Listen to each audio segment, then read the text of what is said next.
नमस्कार साथियों, स्वागत है आप सभी का अंकित इंस्पायर्स इंडिया पर। मैं हूं अंकित अवस्थी। हाल ही में कुछ दिनों पहले आपको एक जानकारी हमने दी थी कि जेलेंस्की फ्रांस की यात्रा पर गए और 100 राफेल खरीदने का अपना इंटरेस्ट जाहिर करके चले आए इमानुएल मैक्रोन के पास। यह खबर अगर आपको याद है तो इससे आगे की खबर याद दिलाता हूं। आपको याद होगा कि F-35 को बेचने के लिए ट्रंप लगातार प्रयास कर रहे हैं और जितने दिनों से आप लोग जियोपॉलिटिक्स की इन घटनाओं को सुन रहे हैं, अब तक एक क्लैरिटी ऑफ थॉट ये आ चुकी होगी कि इस दुनिया में डिफेंस इक्विपमेंट को बेचने को लेकर तमाम प्रयास रहते हैं। चाहे अभी तेजस का हमारा एयर शो के अंदर क्रैश होना हो, उसकी मजाक बनाने को लेकर के चाइनीज प्रयास हो, पाकिस्तानी प्रयास हो, ये सब बातें निकल कर कहां से आती हैं कि अल्टीमेटली डिफेंस इक्विपमेंट कौन कितना बढ़िया से बेचेगा, नंबर एक। और दूसरा, किसके पास इतनी पावर है जिसको लोग मानते होंगे। अमेरिका लगातार ना केवल F-35 बेचने में बिजी है, बल्कि दुनिया में जो हर दिन गिनाता है कि मैंने इतने युद्ध रुकवा दिए, उनमें रशिया यूक्रेन युद्ध को रुकवाना चाहता है। क्योंकि अब उसको दुनिया में अगर अपना वाकई में सिक्का चलाना है, तो उसे पीस प्रेसिडेंट बनने के लिए दुनिया में यह प्रूव करना होगा कि मैंने रशिया यूक्रेन युद्ध रुकवा दिया। अब देखो, यूक्रेन ने क्या गलती कर दी थी कि वो F-35 में रुचि ना दिखाकर राफेल में दिखा दिया। तो आपको यह तो समझ में आ गया कि यूक्रेन ने अमेरिका के साथ में बिट्रेयल कर दिया, एक प्रकार का धोखा कर दिया। अमेरिका पाकिस्तान के साथ मिलकर के जो F-35 के लिए गुण गवा रहा था, राफेल की खिल्ली उड़वा रहा था, उसको बड़ी इस बात से चोट लगी तो उसके परिणाम भी आपके सामने आने में देर नहीं लगी। भाई साहब, ट्रंप ने यूक्रेन के सामने 28 सूत्रीय मांग रख दी है। जैसे आपने पीस गाजा प्लान सुना था ना, बिल्कुल वैसे ही रशिया यूक्रेन के लिए 28 पॉइंट का पॉइंट निकल कर आया है। और वो भी अभी अमेरिका द्वारा ऑफिशियल नहीं आया है। अमेरिका ने अपना एक प्रतिनिधि भेजा है बकायदा यूक्रेन, जो लेकर गया 28 सूत्रीय मांगे। अमेरिका कुछ नहीं बोल रहा है, जेलेंस्की खुद बाहर निकल कर आए हैं और देश के सामने कल रात को संबोधित करते हुए कह रहे हैं कि हे देशवासियों, हमारी हालत बहुत खराब है। अगर हमारे पास में कोई भी विकल्प बचा है तो वो सिर्फ इतना है कि या तो हम अपना एक साथी खो दें या फिर हम अपनी शांति खो दें। साथी खो दें यानी अमेरिका खो दें, और शांति खो दें यानी कि युद्ध जारी रखें। इनके इस बयान के बाद से सोशल मीडिया पर जेलेंस्की के समर्थन में हजारों ट्वीट हो रहे हैं। जेलेंस्की के समर्थन में यूक्रेन के लोग उतर आए हैं कि ट्रंप के साथ नहीं बहना है। ट्रंप के साथ नहीं बहना है। Do you support Zelensky, yes और नो? जेलेंस्की सोशल मीडिया पर चल रहा है क्योंकि ट्रंप जैसे हमास और इजराइल के बीच में समझौता कराते कराते इजराइल की तरफ से बैटिंग कर गए, लेकिन दुनिया को दिखाया कि मैं गाजा की तरफ से खेल रहा हूं। वैसे ही रशिया यूक्रेन में यूक्रेन का साथ दिखाते दिखाते रूस के साथ खेल गए। लेकिन रूस के मामले में आप में से कई लोग इस तरह से भी सोचेंगे कि सर, रूस पर भी तो बहुत पाबंदियां लगाई हैं, उसके ऊपर भी इतने सैंक्शन लगाए हैं, भारत को तेल खरीदने की मना किया जा रहा है। ये सब कुछ वो प्लान है जो म्यूचुअल अंडरस्टैंडिंग से होते दिख रहे हैं। मतलब ऐसा कि इंडिया को बोलेंगे तेल ना खरीदे ताकि तुम पर हमने प्रेशर क्रिएट किया, लगना चाहिए। वहीं दूसरी तरफ इंडिया तुमसे तेल नहीं खरीद करके हमारी बात को बड़ा करेगा, रशिया तेल ना बेचकर बात को बड़ा करेगा और उतने में हम यूक्रेन को दबा देंगे। मतलब एक नेक्स्ट लेवल की प्लानिंग चल रही है। पता नहीं ये भाई साहब किस तरफ से खेल रहे हैं बैटिंग, लेकिन दोनों तरफ से कर रहे हैं। देखकर तो लग रहा है कि पुतिन का ज्यादा ही साथ दे रहे हैं, क्योंकि ट्रंप ने जो जेलेंस्की से कहा था कि तुम्हारे पास कोई कार्ड नहीं है, तुम्हारे पक्ष में कोई भी ऐसी चीज नहीं है, वो बात इन्होंने कल फिर से दोहरा दी। Without us you don't have any card, तुम्हारे पास हमारे बिना कुछ भी नहीं है। ये बात दोहराते हुए ट्रंप ने फिर एक बार जेलेंस्की को आईना दिखा दिया और बताया कि जो हम कहेंगे तुम्हें फाइनली वही करना पड़ेगा।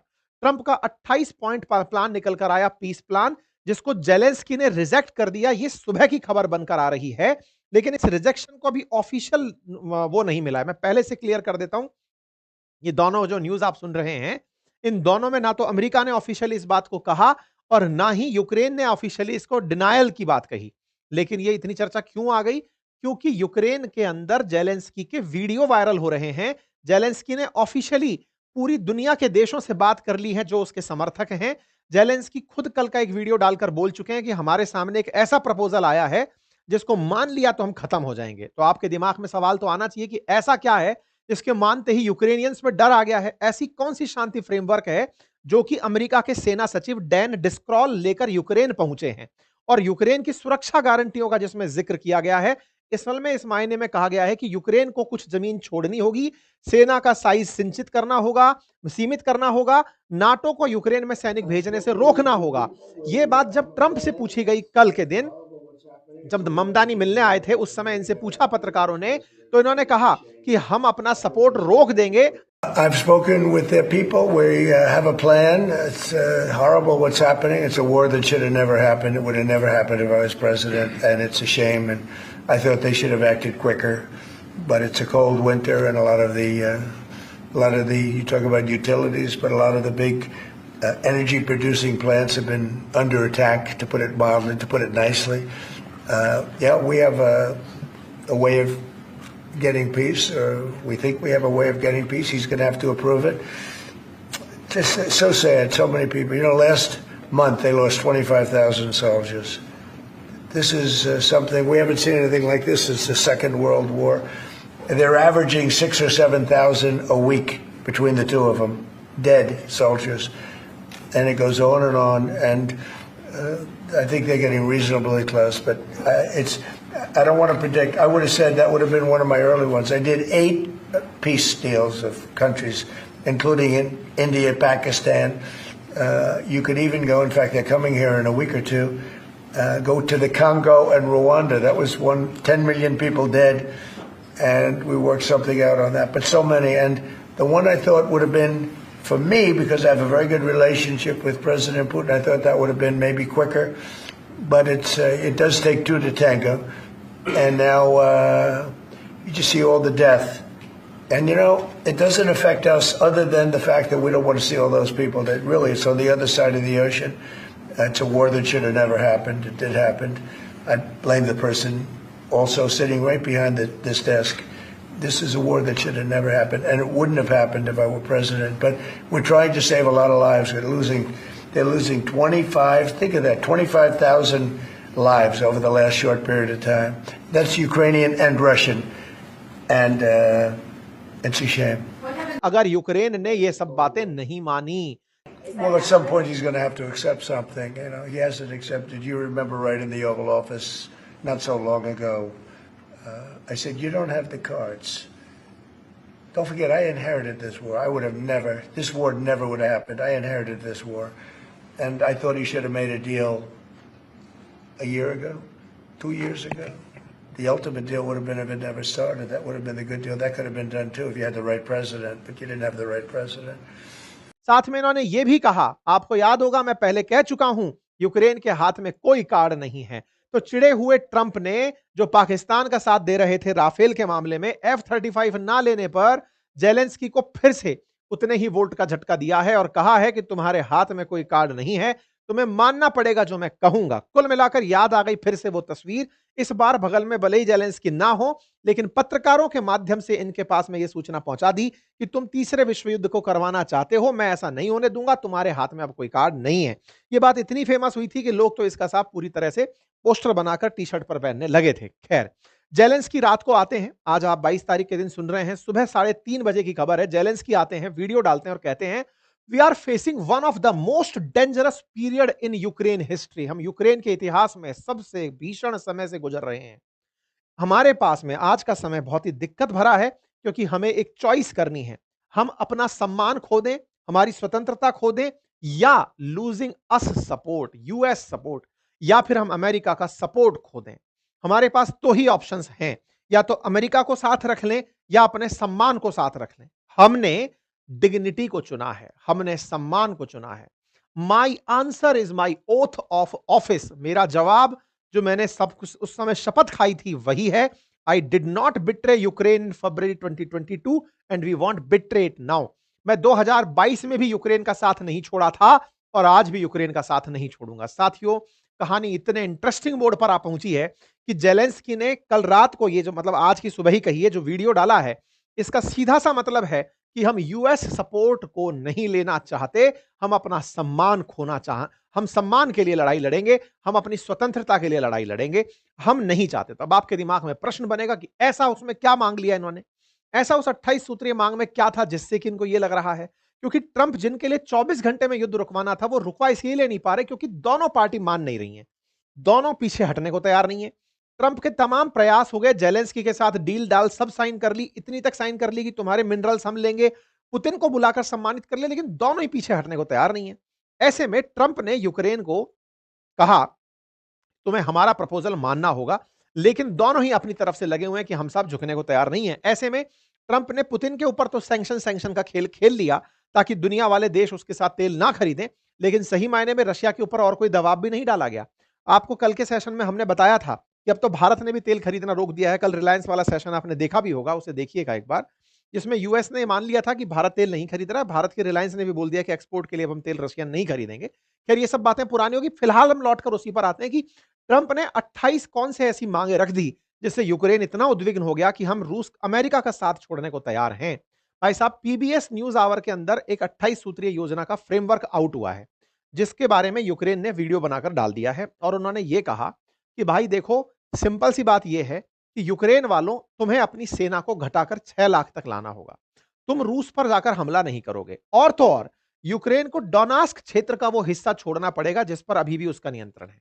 और रूस 11 साल के युद्ध के बावजूद जिस पर कब्जा नहीं कर पाया है, वो छोड़कर आपको रूस को देना होगा। इंटरेस्टिंग बात यह है कि अमेरिका इस पूरे समझौते के बाद रूस पर से प्रतिबंध हटा लेगा। दोनों पक्ष उसकी हरकतों के लिए उसको माफी करेंगे। बस इतना जरूर है कि जो रूस के असेट फ्रीज किए हुए हैं, जिनकी वैल्यू $100 बिलियन है, वो यूक्रेन के पुनर्निर्माण पर खर्च किए जाएंगे। ये है वो 28 सूत्री कार्यक्रम। मैं फिर से बता दूं, अमेरिका ने इसे ऑफिशियली पब्लिक में नहीं डाला, एक न्यूज चैनल यूक्रेन से बाहर निकाल लाया। अमेरिका वाले इसको लेकर गए थे मनवाने के लिए। ये न्यूज चैनल बाहर निकलवाया, लोग इसको भी नहीं मानते। लेकिन खुद जेलेंस्की जब 3 बजे बाहर आकर वीडियो डाल दिए, सुबह 3 बजे आज, कि भाई देखो, हम अमेरिका की बातें मानने के लिए बाध्य नहीं है और हम नहीं मानेंगे, उससे ये पता चला कि कुछ तो गड़बड़ है। भाई ये वो पॉइंट हैं जिनको कि मैं अगर आपके सामने ब्रीफ करूं, बहुत सारे अंग्रेजी में लिखे हुए पॉइंट हैं। ब्रीफिंग इनकी ये है कि यूक्रेन को एक सॉवरेन देश रखा जाएगा, नाटो के साथ उसकी कोई मित्रता नहीं रखी जाएगी, 6 लाख से ज्यादा सैनिक नहीं रखने देंगे, यूक्रेन को रशिया पर हमला नहीं करने देंगे, कोई भी ट्रुप नाटो की जो है वो यूक्रेन के अंदर नहीं एंट्री करेगी। साथ में यूके और ईयू जो है वो अपने फाइटर जेट को पोलैंड के अंदर खड़ा रखेंगे। यूक्रेन को यूएस की गारंटी होगी कि उसके ऊपर रशिया हमला ना करे। यूक्रेन अलाउ करेगा कि वो यूक्रेन को यूरोपियन यूनियन ज्वाइन करने दिया जाएगा, नाटो नहीं ज्वाइन करने दिया जाएगा। साथ ही यूक्रेन का डेवलपमेंट फंड बनाया जाएगा जिससे यूक्रेन का डेवलपमेंट हो। ये तो सब बातें बड़ी अच्छी अच्छी थी, लेकिन जो सबसे खतरनाक बात थी ना, वो ये थी साहब। कौन सी बात थी, मैं आपको यहां से पढ़ के दिखाता हूं। क्रीमिया, लोहांस और Donetsk to be recognised de facto as Russian.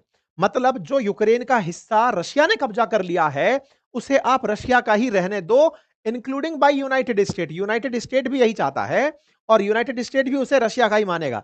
खैरसान और जपोर्जिया वाला जो रीजन है वो फ्रोजन कर दिया जाएगा एज ए कॉन्टेक्ट लाइन, की इधर की तरफ तुम हो, इधर की तरफ वो है, which would mean a de facto recognised as the contact line, की दोनों ही वहां पर कंट्रोल कर रहे हैं। Russia to give up agreed upon territory they control outside of the 5 region. ये जो 5 क्षेत्र हैं, जपोर्जिया, खार्किव, लोनास्क, डोनास्क और क्रीमिया, इसके अलावा अगर रशिया के पास कोई क्षेत्र है, रशिया उसे छोड़ने को तैयार होगा। यूक्रेन फोर्स विड्रॉ कर दी जाएंगी डोनास्क रीजन से। कुल मिलाकर के रशिया के पास में जो कब्जे का क्षेत्र है, ये सारा की सारा, क्रीमिया, खैरसान, जपोर्जिया, डोनास्क, लुहांस्क, ये तो रशिया को दे दो। बाकी बचा हुआ जो क्षेत्र है ना, वो हम तुम्हारा मान लेंगे। तुम यहां पर जपोर्जिया और खैरसान रीजन में रशिया के साथ कांटेक्ट में रह सकोगे। कुल मिलाकर के रूस के हिस्से में फैसला सुना दिया। रूस के हिस्से में फैसला सुना दिया। यूक्रेन इतने साल से जिसके लिए झगड़ रहा है, वो यही तो है कि ये छुड़वाओ। जब यही सब उसको पहले ही देना था तो ये तो 2022 में ही हो लिया था, अब क्यों झगड़ना इतने दिन तक। कुल मिलाकर यूक्रेन ने साफ इनकार कर दिया कि सर, हम ये छोड़ने की स्थिति में नहीं है। बस यहां से ही जेलेंस्की ने जैसे ही सुबह ये बात बोली, इनके समर्थन में लोग उतर आए कि देखो, ट्रंप ने कुछ नहीं किया, पीस डील के नाम पर किसी का बेवकूफ बना दिया। लेकिन प्रस्तावों पर जेलेंस्की बातचीत के लिए शुरुआत में तैयार दिखाई दिए। उन्होंने फिर दुनिया भर के लीडर्स से बातचीत करी और बातचीत में उन्होंने खूब सारे ट्वीट, इनकी कॉमन आदत है, जब भी कोई नया अवतार आता है तो ये तुरंत ट्वीट करते हैं। सबसे बातचीत करी और सबसे बात करके इन्होंने धन्यवाद दिया और कहा कि देखो यूरोपियन लीडर्स, आप सबने हमारा साथ दिया। याद रखना, यूक्रेन पर कब्जा अगली बार यूरोप पर कब्जा होगा। यूक्रेन फिलहाल तुम्हारे लिए शील्ड बना हुआ है। बेहतर होगा यूरोप यूक्रेन के साथ मिलकर के काम करे, यूक्रेन की हिफाजत के लिए यूरोप काम करे, क्योंकि रशिया का अगला टारगेट यूरोप ही है। अगर आज तुम मुझे नहीं बचा पाए तो कल तुम्हें कोई और नहीं बचा पाएगा। आवश्यकता है मेरे साथ खड़ा होने की, और यूरोप का धन्यवाद जो मेरे साथ खड़ा रहा। देखिए, कुल मिलाकर एक बात तो तय है, सबसे ज्यादा डर असल में यूरोप को ही है। अमेरिका तो बीच में पंच बना घूम रहा है। यूरोप को डर है कि जेलेंस्की के बाद में अगला नंबर पोलैंड का होगा या फिर उधर की तरफ नॉर्डिक कंट्रीज का होगा। इसीलिए जेलेंस्की उन सबके फियर को एक साथ करने में कामयाब हो गए। कुल मिलाकर रशिया ने तो इस पर हामी भर दी, लेकिन ट्रंप का यह फैसला जेलेंस्की को भारी पड़ गया। इसी के चलते जेलेंस्की ने कल पूरे यूक्रेनियंस को संबोधित किया और कहा, हमारे सामने दो ऑप्शन है, या तो स्वतंत्रता से जिए या अमेरिका के सामने समझौता कर लें। साहब, हम जो है वो स्वतंत्रता से जीना प्रेफर करेंगे। यूएस हमारा मित्र रहता है या नहीं रहता है। इसी के चलते यूक्रेन में इनके समर्थन में जबरदस्त जनता उतर आई है। आप लोगों को क्या लगता है कि जेलेंस्की को मान लेना चाहिए था, कि उन्हें अमेरिका का प्लान मान लेना चाहिए था, रशिया के साथ में समझौता कर लेना चाहिए, या फिर जो इतने साल से चली आ रही जंग है, जो लगभग 1350 दिन से ऊपर बीत चुकी है, उस जंग के बाद समझौते में जगह छोड़कर शांति की राह अपनानी चाहिए? आप लोग इस विषय पर क्या सोचते हैं? अपनी राय जरूर कमेंट बॉक्स में दीजिएगा। चैनल पर नए हैं तो सब्सक्राइब कर लीजिए। और हाँ, ये तय है कि यदि शांति होती है, समझौता होता है, तो बाजार बहुत ऊपर उठता है, और बाजार जब उठता है तो उसके लिए आपको शेयर मार्केट में फ्री एंट्री करने का तरीका डीमैट अकाउंट है, जिससे आप ट्रेड कर सकते हैं। अपना पैसा लगाने में कैसे आपको नॉलेज की आवश्यकता है, उसके लिए हमारे कोर्सेज हैं। बातें बाजार की एप्लीकेशन पर म्यूचुअल फंड और स्टॉक मार्केट की बेसिक ट्रेनिंग हमने आपको दी हुई है, आप जाकर उसे एक्सेस कर सकते हैं। हमारे कोर्सेज आपके लिए उपलब्ध हैं। बहुत बहुत धन्यवाद।